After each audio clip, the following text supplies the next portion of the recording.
எதனால மதுவை குடிக்க கூடாது? அதாவது நான் சாராயத்தை குடிச்சிட்டு எந்த தப்பான செயலையும் செய்யல, யாருக்கும் எந்த ஒரு தீங்கும் செய்யல, யார பத்தியும் தப்பா பேசுறதில்ல.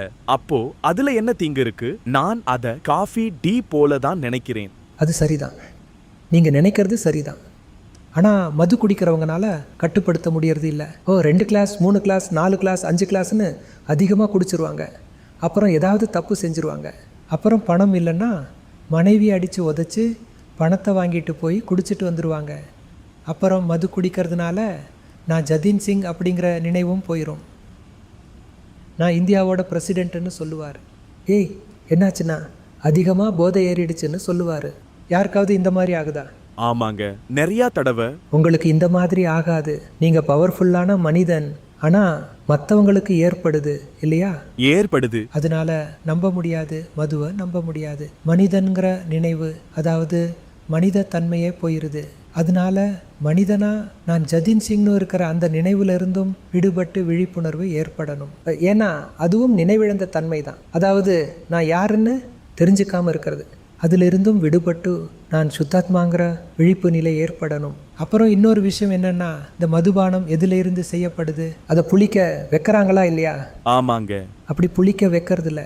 அதாவது வெல்லத்தையோ பழத்தையோ 10 நாளைக்கு வச்சிங்கன்னா அதில் கிருமிங்க உருவாகும். அப்புறம் அந்த கிருமிகளை நசுக்கி தான் சாறு தயாரிக்கிறாங்க. அந்த சாரை தான் குடிக்கிறாங்க. பல உயிர்கள் அழிக்கப்படுது. 3 இந்திரிய உயிரினம் 4 இந்திரிய உயிரினங்கள்னு சின்ன கிருமிங்க. அப்புறம் அந்த சாறு உடலுக்குள்ளே போய் பிரெயினை டேமேஜ் செய்யும், லிவர் டேமேஜ் செய்யும். அது வெளியில் தெரியாது. அது ஸ்லோ பாய்சன் மாதிரி தான். அதாவது ஒரே நாள்லையே அவர் இறந்துட மாட்டார், ஆனால் செத்துட்டே இருப்பார். அனுதினமும் செத்துட்டு இருப்பார். அப்புறம் அவரோட குடும்பத்தில் இருக்கிறவங்களும் ரொம்பவுமே துக்கப்பட்டுட்டே இருப்பாங்க. இப்போது நம்ம பையன் நமக்கு முன்னாடி தினமும் சாராயம் குடிச்சிட்டு வந்தால் நம்ம சந்தோஷமாக கொண்டாடுவோமா என்ன? மகனே குடி, இது டீ குடிக்கிற மாதிரி தான் அப்படின்னு அம்மா அப்பாவுக்கு சந்தோஷமா இருக்குமா என்ன?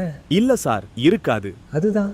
ஆனா சார், ஆக்சுவலி ஃப்ரெண்ட்ஸ கூட இருக்கும்போது அவங்க கேட்பாங்க, நீ ஏன் குடிக்கிறதில்ல, என்ன காரணத்தினாலன்னு கேட்குறாங்க. அவங்க கிட்ட சொல்லுங்க, என்னோட குரு வேண்டான்னு சொல்லியிருக்கிறாங்க, அதை குடிக்கக்கூடாதுன்னு. அதனால நான் குடிக்கிறதில்ல. என்னோட அம்மா அப்பாவுக்கும் பிடிக்காது, அதனால நான் குடிக்கிறதில்ல அப்படின்னு சொல்லிட்டு விட்டுருங்க. அந்த ஃப்ரெண்ட்ஷிப் ஆனது, அவர் உங்கள் ஃப்ரெண்ட் இல்லை, பாட்டிலோட ஃப்ரெண்ட். நீங்கள் பார்ட்டியில் குடிக்கலன்னா அவர் ஃப்ரெண்ட்ஷிப்பையே விட்டுருவார். அப்படிப்பட்ட இந்த ஃப்ரெண்ட்ஸ் எதுக்காக? அந்த மாதிரியான ஃப்ரெண்டாக விட்டுருங்க.